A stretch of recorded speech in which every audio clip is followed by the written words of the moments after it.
Ce territoire est une propriété d'environ 65 hectares sur lequel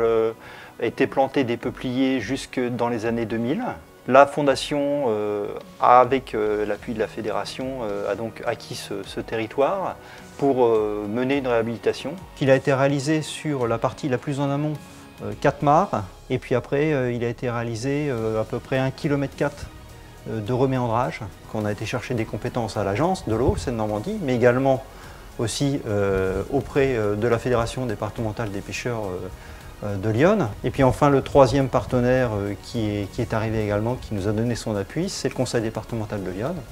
puisque dans le cadre de la politique des espaces naturels sensibles, ils avaient des fonds qui pouvaient être dédiés à ce genre de travaux. À l'occasion des inventaires post-travaux, on a découvert des plantes qui n'existaient pas ou n'existaient plus en région de Bourgogne, puisqu'elles n'avaient pas été observées depuis l'une depuis 50 ans et l'autre depuis la fin du 19e siècle, à savoir la première qui est une orchidée qui s'appelle l'orchis des marais, qui a été retrouvée ce printemps sur la parcelle de la Bassée, et puis la deuxième qui s'appelle le jonc à deux faces, qui est une espèce